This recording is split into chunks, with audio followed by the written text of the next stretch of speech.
Do we Hello, need a everybody. longer intro? No, we don't A need longer intro. like Okay. 7 minutes. Just checking. 7 minutes of 5 minutes. 5 minutes. Well, Just however a long the 5-minute song is. concert. Hey, everybody! Welcome back to the Antisyphon AASLR. I don't even remember what it stands for anymore, but it's like it means we're gonna show up and talk about whatever we're gonna talk about today. We got Serena with us. Hi, Serena. Hey. You got your setup all set up. We got Ashley with us today. Hey, Ashley. She's the tester at Black Hills Information Security. So is Serena. She's the tester at Black Hills Infosec. We got Ryan, who's behind the scenes. He is not a serial killer. Just want to make sure that's very clear in case anyone was wondering. He's just badly lit. And then we got Ouch.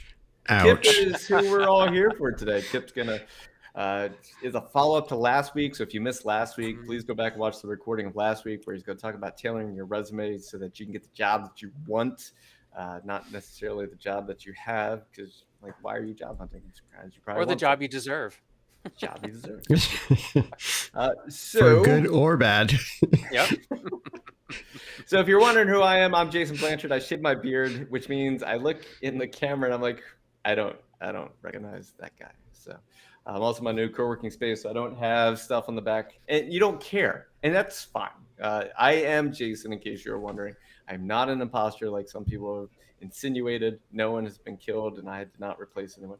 All right, with that said, Kip, let's go ahead and get started with you, and then we'll chime in if we have any questions from the audience. Thank you so much for watching today, and hopefully you gain something important out of what Kip has to say today. Thanks, Jason. I am really glad to be here for the second week. And let me first give you a little thumbnail sketch, a recap of why we're here. So last week I did a training and I talked about how important it is to be seen as an irresistible person to a hiring manager. I'm a hiring manager and I want to share my perspective with you. I want you to get a wonderful job.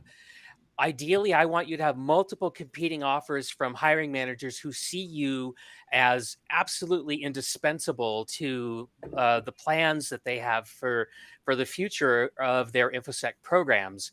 Now, the trick is how do you do that? And so last week we talked about the need for your resume to make it through the applicant tracking system, and then when your resume gets into the hands of the hiring manager, that it be compelling, because there's only one use case for a resume when you submit it. Jason, do you remember what that was? It's to get an interview, Kip. Bingo. That is the only purpose of a resume, is to get you an interview. No matter what you may have heard, that's what we're talking about today. All right. So that means you got to get through applicant tracking system, which is a private Google full of resumes, sometimes millions of them. You've got to get noticed. You got to get picked out of that massive data store. And then you've got to impress the hiring manager so that they invite you to meet with them. So that's what we talked about last time. And we specifically focused on this idea of tailoring your resume so that it will do these things, it will do these things. So, and the way we did that is with keywords. We looked at the job description, and what we tried to do is we tried to zero in on the most important keywords that were in the job description. Now, a keyword, in case any of you don't know, doesn't have to actually be a single word. It could be 2 words together or 3 words together. The point is you want to find the most important keywords, and sometimes those are the high frequency keywords, right? So the words you see over and over and over and over and over again. But sometimes the most important keywords are not high frequency, but it depends on their placement in the job posting, and so you've got to kind of like squint and try to figure this out. It's an art. There's no science to it. Unfortunately, I don't know how to turn it into an exact science. But the only way to short circuit the ATS with high confidence is to get your resume directly into the hand of a hiring manager. And that can be difficult, and I'm not going to cover how to do that today, but don't worry, because Jason Blanchard already covered that very, very well, amazingly well, in previous live streams that he's done that you can find on YouTube. And Ryan, could you get the URL for a replay of Jason showing people how to get noticed by a hiring manager on social media? I would like everybody to have that in your toolkit. Um, I'm not saying it's easy, but it can be done if you don't want to go through this ATS stuff. Okay, so that's the recap. Now, at the end of the live stream, I invited anybody who wanted me to do a live resume review to send me their resume. I promised that I would anonymize it, and also said you have to send me a job description. What is the job that you want with the resume that you would submit for that job? Right? I hope that makes sense. Why I asked for that. I got many, many submissions. I picked the three job post resume pairs that I thought would provide the greatest learning opportunity for us today. If you didn't get the PDF that I posted on LinkedIn, then and if you'd like it, because that PDF contains what I'm going to show you today. I'm going to share my screen in a moment. You'll be able to see these three pairs. If you would like that, just shoot me a message, kip@yourcyberpath.com, and I'll be glad to share that with you. Or you can just go over to my profile on LinkedIn, and you'll see that I posted it yesterday, and you should be able to have full access to it. So, all right, now through the black magic and voodoo of screen sharing, I think I can now show you the first pair. And I think I did it. Did I do it, Ryan? Yep, we got it. Yeah. It's there. Well done, Kip. Well done. Well I see done. what you did there. That's a nice little, yeah, that's a nice little hook to your book, which I read. Amazing. Whale Man.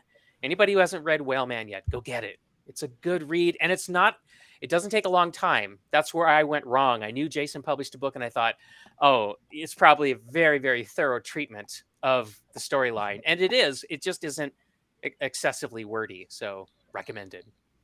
All right. So the first job description resume pair is on your screen. And I want to look at each pair. There's three pairs today, and I want to bring three essential questions to each pair, and we'll go through each one. The first question is, does this candidate have a reasonable shot of getting this job? And I think that's really important to ask because a lot of people don't judge this correctly. I would say the big problem is most people uh, fail to apply for a job that I think they should apply for. The rule of thumb that I recommend, again, this is me talking as a hiring manager. I've interviewed hundreds, I've hired dozens, I've built teams. And so, so this is where this commentary is coming from.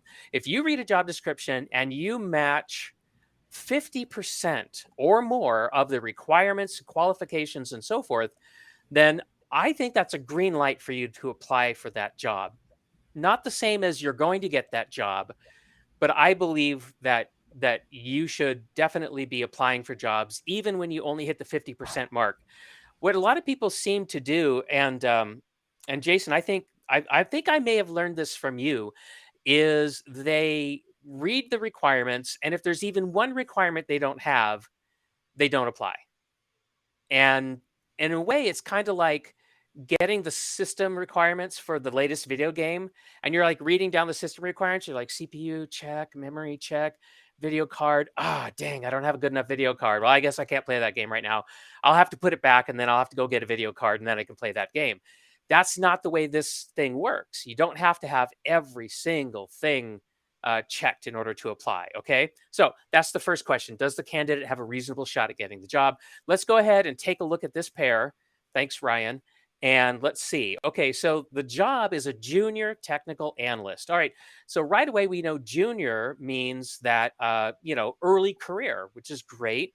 And if we just skim down here, what are the minimum requirements and qualifications? 1 year of having experience with threat intelligence, basic understanding of these things, a thirst for investigative work. This is good. Okay, so this is a it's probably as close as you can get to an entry level job. Now let's look at random person over here. By the way, random person, thank you for pre-sanitizing your resume for me. that cut down my work a little. I love the way you did it though. Random person at don't spam me at yahoo.com. Yahoo, I wouldn't use Yahoo, by the way, for when you apply to cybersecurity jobs or information security jobs. There's just something about Yahoo and Hotmail as email domains, AOL, that just doesn't come across quite right. Just doesn't have quite the right connotation. I would make a dedicated Gmail account or a Proton Mail account or something like that, and just use it for your job search. All right, early career technology professional looking to work with a wide range of security subjects. All right, and then if I look down, tons of certifications. Let's look at the experience. Nice challenges: Cybersecurity Club, National Cyber League, Master Electrician.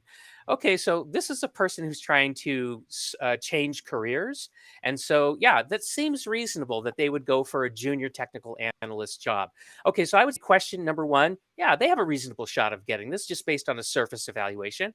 So here's the second question: does the resume hook me? So if this thing lands in my hands, am I going to pay attention to it? How long am I going to pay attention to it? Well, right away, I already told you that the yahoo.com domain name kind of, sent a bad vibe to me. Not every hiring manager is going to have that reaction, but a lot of them will, right? Because they're looking for like tech savvy people most of the time. You want a tech savvy person, and I just don't feel like a yahoo.com domain really sends that message. Um, I do like their LinkedIn URL because it doesn't have that random gobbledygook at the end that you'll get if you go create a LinkedIn account. It'll add some random characters at the end to make sure the URL is unique because it's randomly because it's algorithmically generated. I tell people go in there and get rid of that because that's another way of showing people that you're tech savvy. I like this resume because it's neat and it's clean in appearance. There's white space in here. They used a reasonable font. I love how professional profiles, certifications, and experience are bold and they're off to the side. It's indented. It makes it easy for me to skim. So I like the overall appearance. The summary statement: early career technology professional looking to work at a wide range of security subjects, doesn't hook me at all. Not at all. This is not convincing me that random person read the job description, because if they had, I would expect this to say looking to work as a junior technical analyst in a remote position or something like that. That's your opportunity to hook me, um, and make me realize that you've actually read the job description. All right. So the summary statement, not that compelling. I don't, they've got all these certifications, and I would say that it's certification happy. Too much. You want to only show the certifications that are relevant for the job that you want. This tells me that this is a person who loves to take certification exams, and they're all over the place. They're not focused. I want somebody who's going to be focused. And what about bullets? Let's look at their experience bullets: administered, created, worked, used, host, planned, helped. Okay, so notice I'm focusing on the action verb as the first word. That's what I want to see. I also want to see results. I love this one. Ranked 814 out of 6,010 competitors. That's a great result, right? An achievement. I want you to show me achievements, and ideally, I want you to show me achievements that are relevant for the job that you're applying for. So, Bachelor of Science in Computer Security and Information Assurance. That's fine. Bachelor of Arts English and biochemistry. I love that. I don't think you have to have an IT oriented undergraduate degree or master's degree in order to succeed. I don't think that's a prerequisite. One of the most amazing crypto programmers I ever worked with when we were doing a smart card project for a bank was just a super smart guy who went to school for film, right? A movie maker, a film producer. Doesn't seem like it would add up, but he was absolutely amazing. Okay, so the second question: does the resume hook me? This one really doesn't. So watch out for this, because even if you do fantastic keyword insertion, which is what I'm going to show you how to do next, if your resume makes it through ATS, gets in my hands, and then I go, meh, well, that was a waste of effort. And I don't want you to waste your effort. I want you to get into my hands, your resume into my hands, and I want you to knock my socks off and get me to bring you in for an interview. But let's go ahead and look at some keywords here. So going back over to the job description. So Mandiant, that's pretty cool. Mandiant is high profile cybersecurity firm.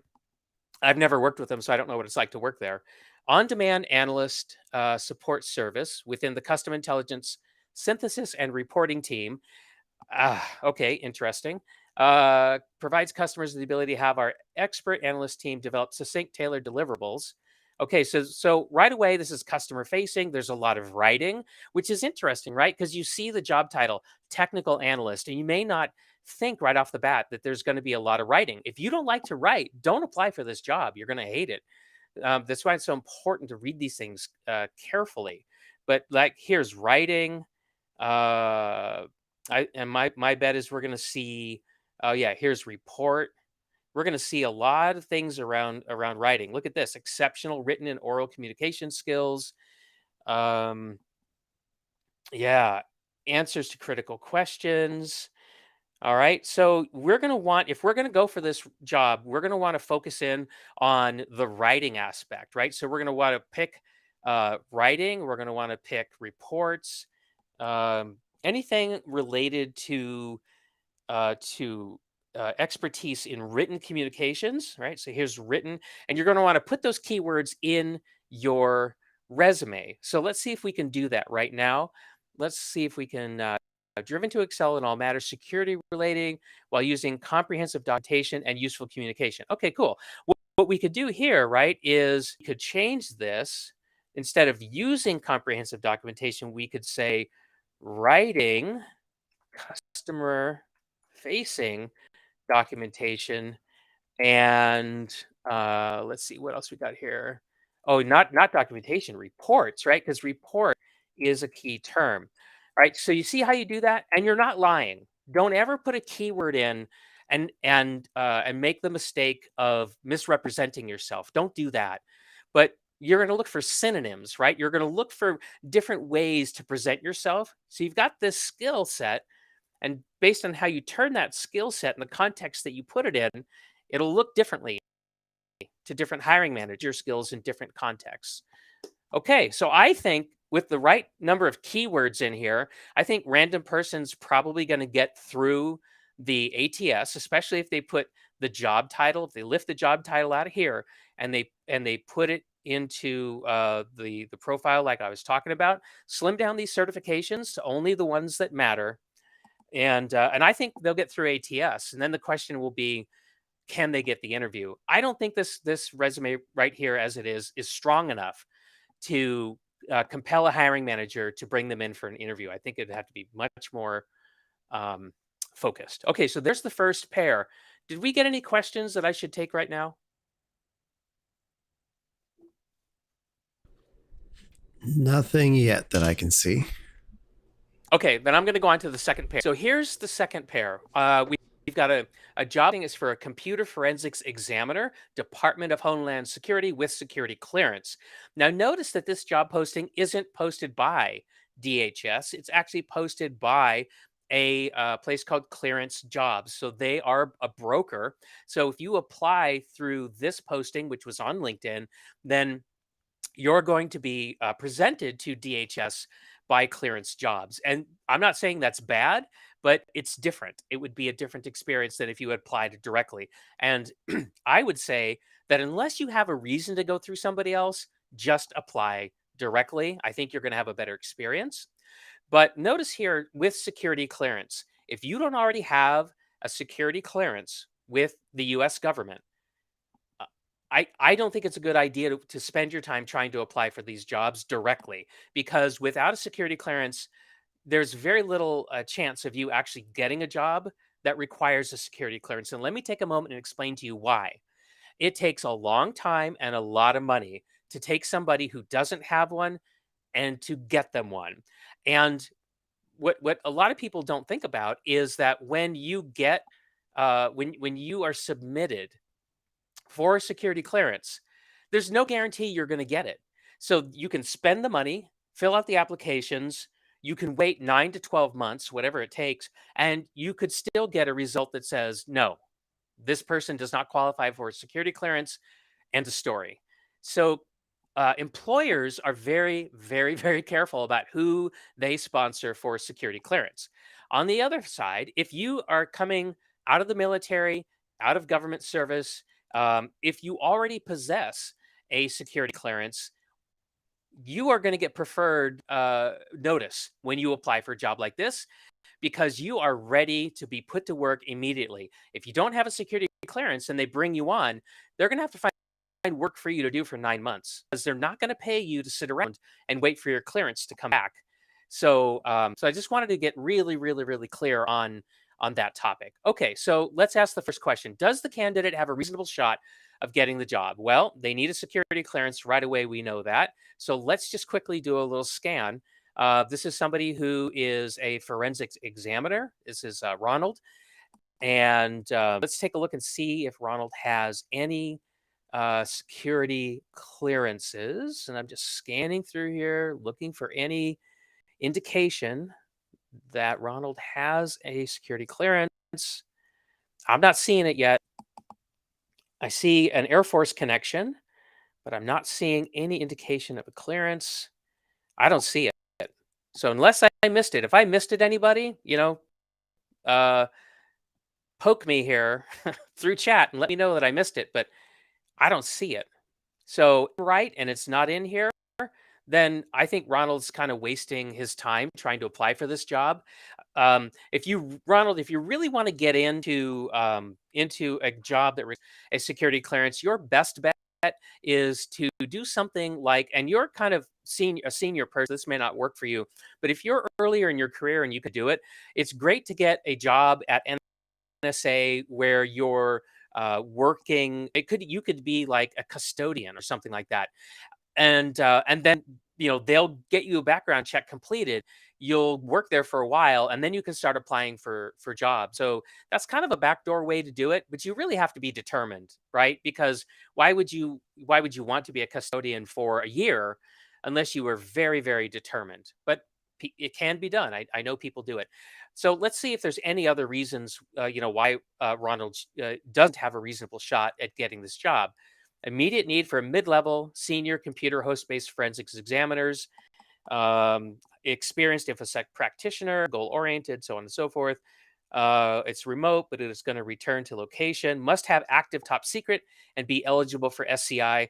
Top secret with special compartmentalized information is a very high security clearance. I had that when I was on active duty many years ago, and I remember what it took for me to be cleared. I had to actually go through multiple rounds of review. I first had to get a secret clearance, then I had a top secret clearance, and then I had to be approved for special compartmentalized information. So that's a pretty high bar to get over.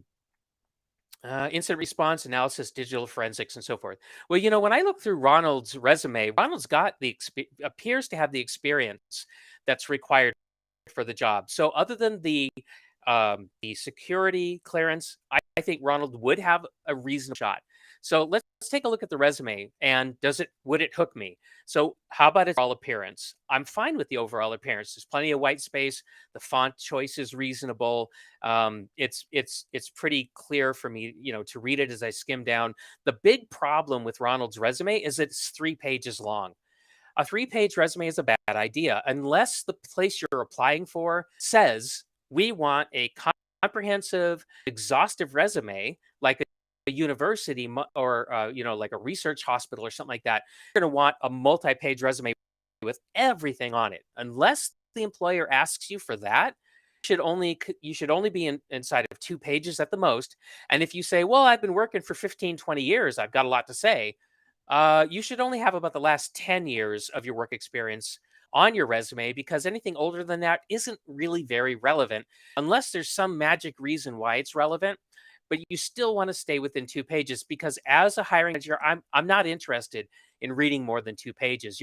You're taking a task that should be pretty easy for me, and you're actually making it harder because you couldn't figure out how to get your resume inside of 2 pages. Hopefully you can understand why I have that reaction. And you might say, but it's just Ronald. Look at his 3rd page. It's never just Ronald.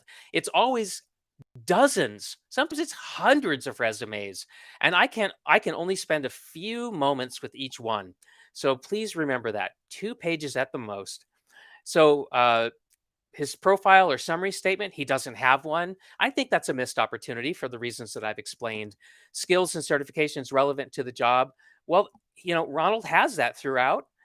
Also, professional certifications, forensic video, Celebrite, Blacklight Examiner, Computer Forensics Examiner. Yeah, these are great certifications, completely relevant for this job. And Ronald has served as an expert witness and an expert litigation consultant, which is fantastic.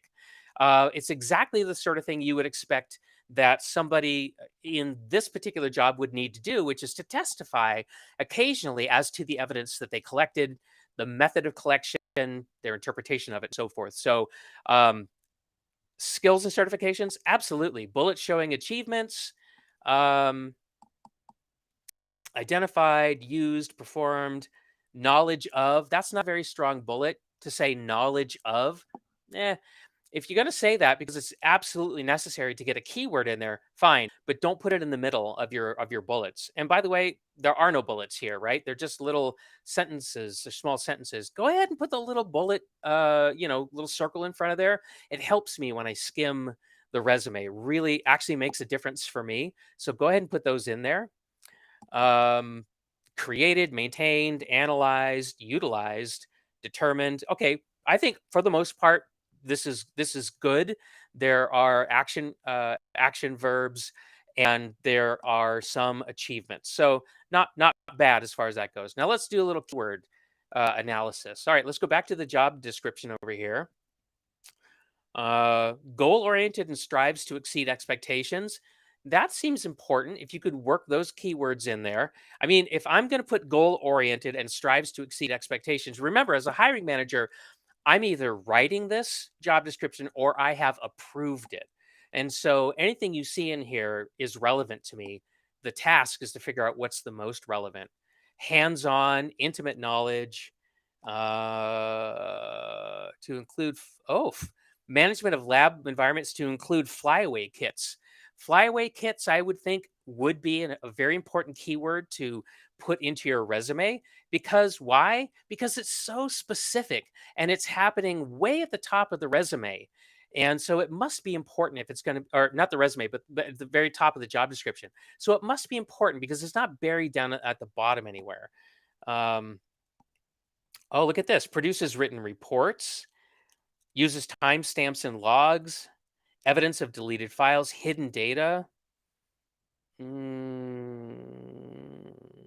Yeah, there's a lot of cool keywords in here that you would want to pick up. I don't know that timestamps and logs would rise to the level of a keyword, though. But I think if you could say that you have found hidden files or hidden data, I think that would be good, because that's kind of like the when it talked about exceeding expectations. I can tell you that when I've hired uh, forensics investigators, that's something that I want to know. What's been deleted on the drive? And if you can bring me back lots of deleted files, because there were lots of deleted files, you could reveal some really crucial evidence for my case. So I like that. Required skills. Let me just, put a little zoom on this. Here we go. Leading and coordinating forensics teams. Oh, coordinating. That's interesting because this is suggesting that you're playing like a lead role. So be on the lookout for any other language that suggests that you're going to be providing people management or anything like that. Because the job description did not suggest that, did it? So this could be a way for you to stand apart from other candidates. Forensics liaison to stakeholders and explains investigation details. So there's a lot of communications requirements in here. Now, a lot of forensics examiners that I've run into are very, very good with using the tools and getting the data off the drive or the storage medium. They're not always that great at communicating what they've found. Here, there's obviously an emphasis on that. If you're the kind of person who doesn't like to write reports and you don't like to, explain investigation details, I don't think you'd want to do that. I think Ronald is really well set up for this because Ronald has served as an expert witness, and I've been an expert witness once. And I can tell you that the essence of that job is to communicate clearly and deliberately and intentionally. So I think Ronald probably would do very well with this job. So he would just need to pull out those keywords that are around make sure that they're in his resume. And let's see what else. Oh, here, writing in-depth reports. Again, Ronald can do that because you have to be able to do that as an expert witness or as a litigation consultant. And here again, required clearance, top secret, SCI. By the way, on LinkedIn, if you look up jobs on LinkedIn, and if you are a premium subscriber, or if you have a greater an account with greater capabilities, you'll be able to see some really interesting data about the company that you're applying to, about they have, whether they've been growing or shrinking lately, which types of people have they been hiring? Have they been hiring managers a lot, or engineers a lot, or salespeople a lot? And the environment that you're going to go into when you take a job like this, the size of the organization, how rapidly it's growing, or if it's not growing at all, or if it's actually in decline, is going to really affect your experience on the job.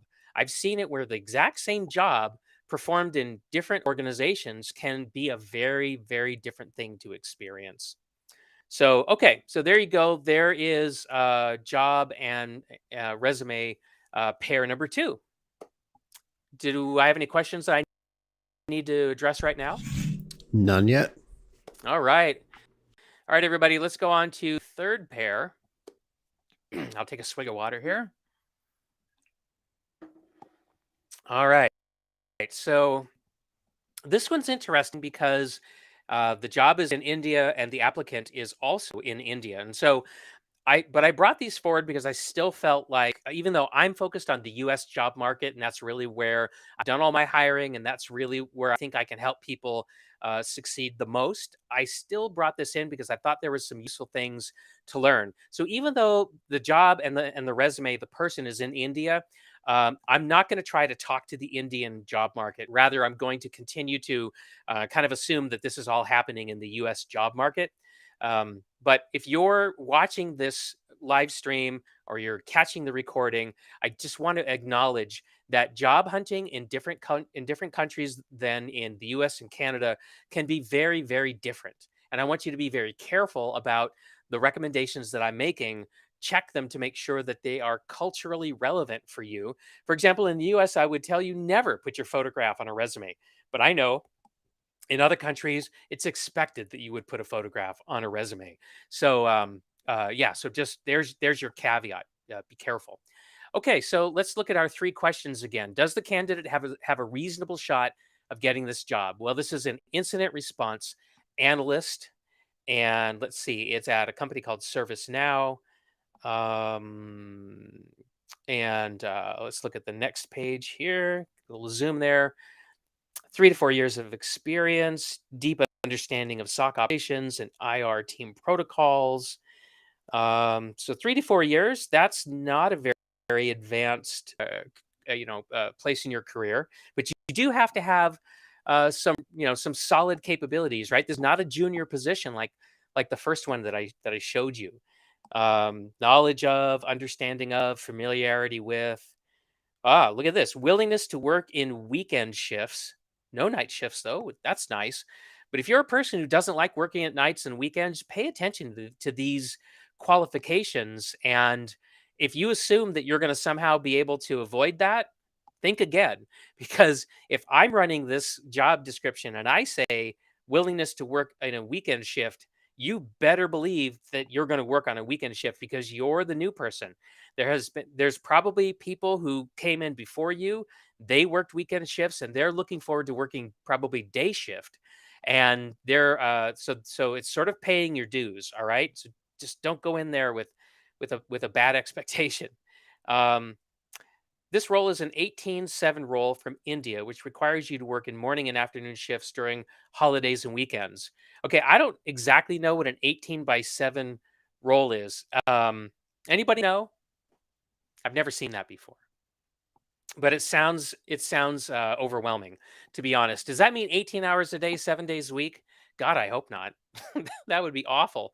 But holidays and weekends, there again, if you don't want to work on holidays and weekends, don't waste your time applying for this job, right? Okay, so let's look at Mohammed's resume and see if we can answer the question: does the candidate have a reasonable shot of getting the job? Information security engineer around 4 years of experience. I don't like that word around. I think you should that is just that's weird. Why would they put that in there? See when I read your resume, you don't want certain question marks to appear above my head, and that's one of them. Why did Muhammad say around 4 years? I mean, it's like I'm scratching my head going, is he trying to hide something? Is he trying to, you know, does he really have like 3.5 years, but some reason he wants to like puff himself up by saying around 4 years? I don't get that. So the kinds of question marks you want to pop up on top of my head is you want to you things that make me go, oh wow, I want to talk to Muhammad about that. I can't wait to learn more. So you want to create the kind of curiosity within me that's going to make me want to bring you in for an interview, not the kind of curiosity that makes me say, I don't want to know the answer to that. I'm just going to move on to the next resume. Okay, so let's keep going. Proven expertise in cybersecurity tools in SIM and EDR. That's good. Information security enthusiast, eager to contribute to team success through smart work, attention to detail, and excellent organizational skills. This professional summary is powerful. I like it, except for the fact that this weird word around is, if we take that out, this is actually a very good summary statement. And just based on this, I would say Muhammad does have a reasonable shot of getting the job. Okay, so does the resume hook me as a hiring manager? Well, let's take a look at it from a big perspective, right? So it seems to be neat. It's got indentation. It's got section headers that are bold. That makes it easy for me to skim through. It's only 2 pages in length. It's got actual bullets. The font choice is reasonable. There's lots of white space. I like it. Let's talk about these badges up here. Um, there could be a problem with a badge like that, right? Or a graphic like that. Applicant tracking systems are, as a rule, unable to process things like graphics, tables, complicated data structures. You don't want to use those. You want to keep your resumes very simple. And even worse is it looks like Mohammed has some certified ethical hacker and certified incident manager or incident handler. Those are probably really important keywords. But if Mohammed is expecting that those keywords are going to get picked up simply by having the graphics on there, that is not going to happen. You cannot count on that. So you're going to want to make sure that those keywords are actually in here in the form of text. And guess what? They're not. I have looked in here and I have not seen those keywords outside of those graphics. So that to me is a potentially fatal flaw, especially if the job requires one of those certifications. And guess what? CompTIA Security Plus, GSEC, Certified Ethical Hacker certifications are good to have. So it's called out in the resume. It is a keyword, but ATS will not pick it up based on the way Mohammed's resume is put together right now. So Mohammed could be applying to a lot of jobs, getting no answer whatsoever, be looking at his resume and going, I don't understand. It's clearly, I put it as graphics so it would pop out to a hiring manager that I have these things. But Mohammed has completely discounted the fact that a human being has never seen his resume because an ATS has never recognized those keywords in it. Skills, certifications, bullets showing achieved. So let's take a look at that. Analyze, triage, develop. I like the action verbs. Analyze, worked within a 24/7 security operations center. I think that's very good. Keyword wise, that lines up. Provide, analyze, investigate. So here's the thing. I like the use of action verbs in the beginning of the bullet. However, I'm not seeing a lot of achievements. This reads more like a job description and less like a collection of things that Mohammed has done on the job to move the needle. So that would be a big area of improvement. But I'm going to say overall, this is not bad. Like if I got Muhammad's resume, it would hook me. I would spend time reading it, but it would have to get into my hands. Okay, keywords. I've already told you some of the keyword issues here. 24 by 7 by 365, that's a keyword. If you don't have that in your resume, here's 24 by 7, but not 365. I would add that. Holidays, weekends, you better put those in because, again, as the hiring manager, I'm going to tell the internal recruiter what keywords I want to use to bring resumes out of the resume pool. And because I know that shift work and holiday work is a deal for people, some people are okay, other people hate it. I'm going to tell the internal recruiter to key in on those terms. What else might I pull out of here for keywords? This is a big company, by the way.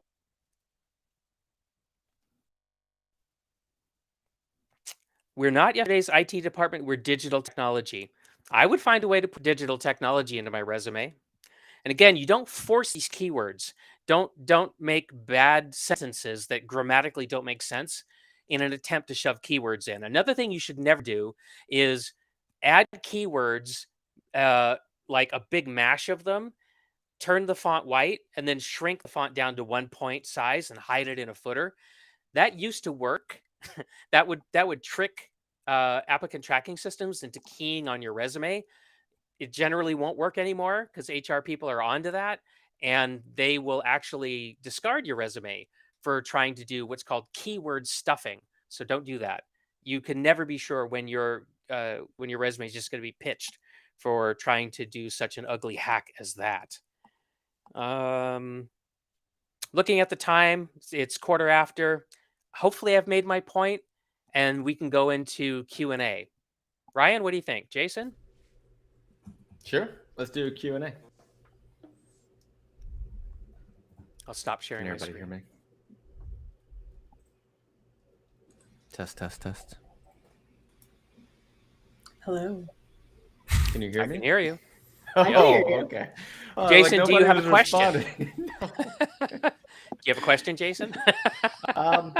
Well, no. So I think my question is like, when it comes to security clearances, I used to get that question a lot. Like, is there any hope for someone who doesn't have a clearance to somehow, you said get a job as a janitor and something like that, but is there a hope for somebody to get a job with a clearance if they don't have?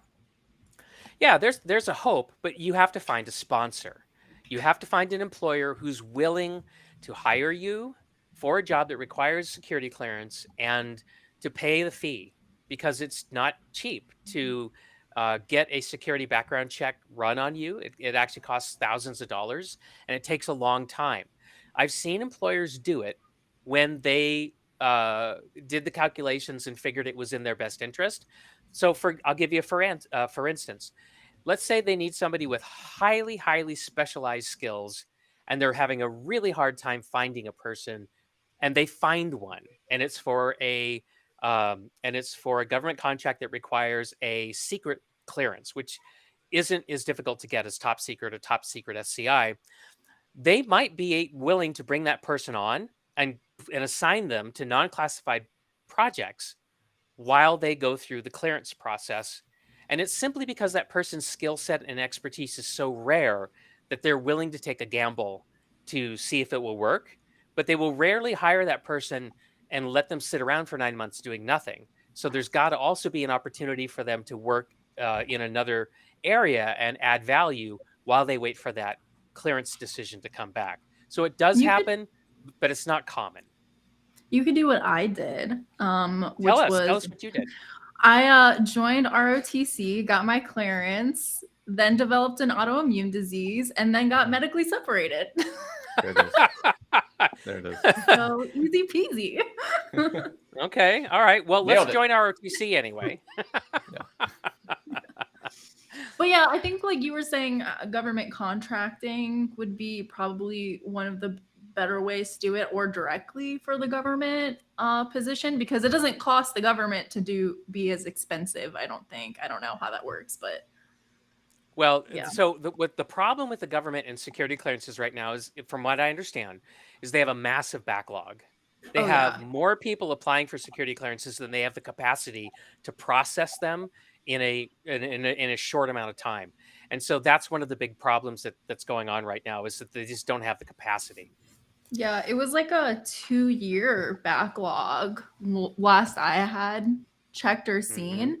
But that Yeah. was a big problem for people who were graduating like from college and going on to their positions after ROTC. Is like they went through the process, but their clearance wasn't done yet. So they were just like sitting around. Yeah. Yeah. And you Yeah. will sit around. The government will not give you a temporary pass. Yeah. So asking for a friend, of course. If somebody was smoking weed, should they quit now, or is that just see if? No, I their think they should clearance- show up at the recruiter office with a blunt. All right. Well, look here. No, the serious answer to that question is the government has recognized that that there are people who would otherwise be very qualified who have used marijuana, and even though federally it's illegal in the United States at a federal level, right? Even though some states have decriminalized it, they will make exceptions for marijuana users, but not for other hard drugs. This is my understanding. All right. I am not concerned. Moving So on. there's a Ashley, question that I Yeah. think we missed. It says, any tips when you've got a job and want to progress, work your way up? And so I wanted to highlight that, because in my experience, when I've wanted to work my way up the ladder, I've always talked to my manager, and I've asked 2 key questions. What available jobs are there? And what do I need to do to beef up my experience or to make myself more presentable for that job? I love that answer, because you started with, I talked to my manager. That is the most important step. You have to talk to your supervisor and let them know where, what direction you want to go in. Now, if you have a good relationship with your supervisor, and if your supervisor's team is well staffed, then you're going to have a good experience, probably. But if your supervisor is struggling, if the team is understaffed, and maybe you don't have the best relationship with your supervisor, it's not going to probably be as good of an experience for you. So be careful. And there are some supervisors, unfortunately, you'll approach them and talk about getting, moving up in the organization, and they will not like that. And while they won't say anything to you about it, they will stop looking favorably upon you, because they'll see you as somebody who's trying to make their lives harder. And it's awful when that happens, but I have seen it. So it's just keep these things in mind. Question from the audience from David says, skills on top of the resume first, or education? If your paid experience is not an IT yet. So I've got a resume template that I recommend that people use, and you're welcome to get it from me. All you have to do is send me an email, kip@yourcyberpath.com, and I'll give it to you. In my template, I recommend that you put skills near the top, and that you put education at the bottom. And the reason for that is because, as a hiring manager, I'm not that interested in your education. I'm way more interested in your skills, particularly the skills that are relevant to the job that you would like to work at. So I like to see those at the top. Like, whenever you say that, I just imagine everyone that's still in school or just recently graduated, like, so what you're saying is you don't care about my education that I just spent 4 years getting? You're like, well, no. I'm Not as sorry. much. I'm not trying to diminish the value of education. I think education is extremely valuable, but I do believe that there's a misperception among some job applicants about what it is I really want to see. And as a cybersecurity hiring manager, I'm interested in what can you do more than I'm interested in where have you been. Yeah, and John, who owns Black Hills Information Security, teaches Antisyphon. There's times where he'll jokingly say, like, I have no idea if any of the people that work for me have degrees. And we're like, well, I have an associate's degree, John. He's like, oh, okay. Like, that's it. I have an associate's degree. There are In so many filmmaking. wonderful people. Yeah, there's so many wonderful people out there who I would love to have on my team, and they don't have college experience. But what is it about college that I appreciate? Well, a couple of things. One is that you've learned how to learn. That's really important because everything's changing all the time in cybersecurity and information security. There's always, and every day there's a new technology or a new product, and or people in my organization are trying to use our existing tech stack in a new way that we've never seen before. If I don't know how to learn new stuff on my own without being sent to class all the time, I'm not that valuable. But if you've gone to college, then I assume that you've learned how to learn, and I think that's tremendous. I will bring up, like, that's one of the reasons that we wanted to hire Serena. Like, Serena right here is because she has this thing where she wants to learn things. And you wanted to learn things to make TikToks to teach people things, or you wanted to learn things to understand things. Like, we saw her desire to learn things, and that was like, yes, we want to hire you to learn things. And actually, the same thing. Like, I heard so many good things about you while we were in the hiring process of you because of you wanting to learn things. And even recently, I can't share the story. I would love to. But you learned so much in the last 2 weeks, getting a chance to do some testing. Yep. Apply a lot of the things that you already know. So I like that tight-lippedness. yes. Yeah, if you're an infinite learner, make that come through on your resume. Infinite learners are amazing, and I like them. Kip, any final thoughts for today? Final thoughts. Let me just repeat myself. If you would like to get my resume template, just send me an email. Ryan, have you shared my email address in the chat for people? Yeah, thanks a lot. Just send me an email, and I'll be glad to share it with you. If you go to yourcyberpath.com, the website, you can sign up for my mentor notes, and that's a email that I send out every other week. It's about 500 words, and I just share with you what's going on from a hiring manager's perspective, things that I think will help you. Sometimes I'll send out places where you can apply for apprenticeships. I just sent one of those out recently. Sometimes I'll share a story about somebody who was breaking into cybersecurity that did really well. Sometimes it's somebody who did something they shouldn't have done, right, to help you. And I do a podcast with Jason Dion, also called Your Cyberpath, and you can go to yourcyberpath.com. And we have every episode up there along with a full transcript. And I think we're up to, Jason and I just recorded episode 79 this morning. Jason's So the one who has a Security Plus Udemy course, right? Yep, Because that's on right. TikTok, I did get my Security Plus in 24 hours video. And I used Jason's practice questions for that. So There you go. Yep. Yeah. So Jason and I, the other Jason, not that Jason, that Jason. You know what I figured out recently? I make content with 3 Jasons. I have Mr. Jason Blanchard, I have Mr. Jason Dion, and I have another Jason, Jason Bernstein, but he goes by Jake Bernstein. But he told me the other day, he goes, Kip, my real name's Jason, in case you didn't know it, and I don't appreciate you hanging around with the other Jason. There can only be one, Kip. There can only be one. That's right. There's only one Jason podcast co-host in your life. So as we wrap up today, if you haven't learned about these Antisyphon live streams, we bring on our instructors, we bring on people that are content creators, we bring on people who do this stuff on a daily basis, and we say, hey, can you share your knowledge with the community? Can you do it for free? That's why we're on live streams and YouTube and everything else. Kip does teach a class. It's a fantastic class. So if you want to check that out, you can definitely go check out the course catalog and find the classes that Kip teaches. And so if you would like to take the class with Kip, totally affordable training that you can take that with. Now, why do we come on and like Serena and I do a LinkedIn review thing? Kip comes on and talks about tailored resumes. Why do we do that? Is because if you have all this knowledge but don't know how to apply it to getting a job in an interview, then what's the point? And so that's why we come on and we talk about job hunting a lot. Not every time, but we talk about it enough. But in the coming weeks, Serena's going to start doing walkthroughs of cyber range challenges. So that way you can, if you right now are like, I want to do CTFs, but I don't know how, and I don't know how to get started, Serena's going to start doing walkthroughs so that you can see how the process works.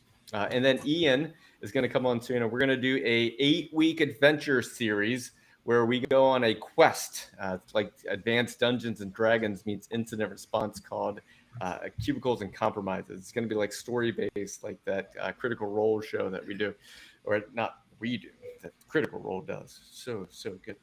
So please join us for those. If you haven't subscribed, subscribe now so that way you get your notifications. So please do that. And if you haven't followed us, you can do that. Kip, any last words before we wrap for today? I probably already did this. Really glad to be here. Really glad to be here. Thanks so much for inviting me. Ashley, Serena, thanks for being here. Ryan, kill it with fire, my friend.